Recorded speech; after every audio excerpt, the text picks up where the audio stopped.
जय परशुराम। हिंदुस्तान की संस्कृति में ये तीन कार्य ऐसे बनते जा रहे हैं जिनकी कल्पना हमारे वेद शास्त्रों में नहीं है। आज के मनुष्य उस कल्पना से अनभिज्ञ नहीं है और उसका मुख्य कारण अधिकांशतः मूल में नारी शक्ति है। नारी शक्ति के द्वारा अपने परिवार के प्रति जो परम कर्तव्य है, देखिए कर्तव्य नहीं है, परम कर्तव्य है, उसका वो पालन नहीं कर रही है। उसके जीवन का जो कर्तव्य है उसका भी वो पालन नहीं कर रही है। परिणाम स्वरूप ये तीन कार्य प्रतिदिन बढ़ते जा रहे हैं। हम देखते हैं अधिकांश घरों में वृद्ध माता पिता उनकी अवहेलना हो रही है और अवहेलना केवल और केवल नारी के द्वारा ही हो रही है। उसका पति नारी के कारण से मूक दृष्टा बन के रह गया है।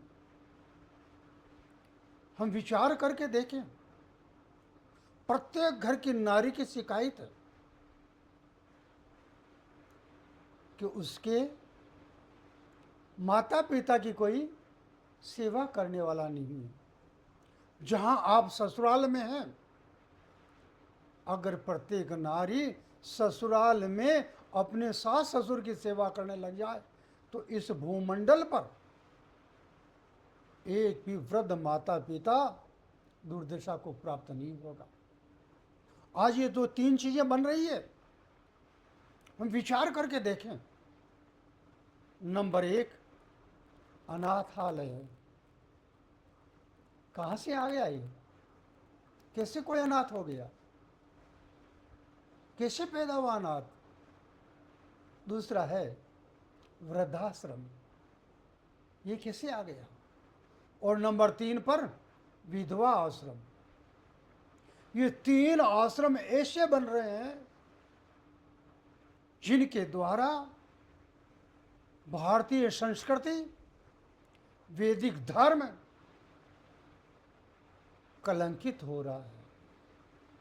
हम अपनी गरिमापूर्ण विरासत को खोते हुए अपने आप को नष्ट कर रहे हैं। ये नारी, तू अपने घर को सुधार ले, विश्व अपने आप सुधर जाएगा। हे मानव, तुम अपने आप को सुधार ले, धर्म की स्थापना अपने आप हो जाएगी। मगर हम अपने आप को ही सुधारना नहीं चाहते। परिणाम स्वरूप जो धर्म के विरुद्ध कार्य हैं वो अपने आप उत्पन्न होकर के समाज का ही नहीं, राष्ट्र का भी नहीं, धर्म का कलंक बनते जा रहे हैं।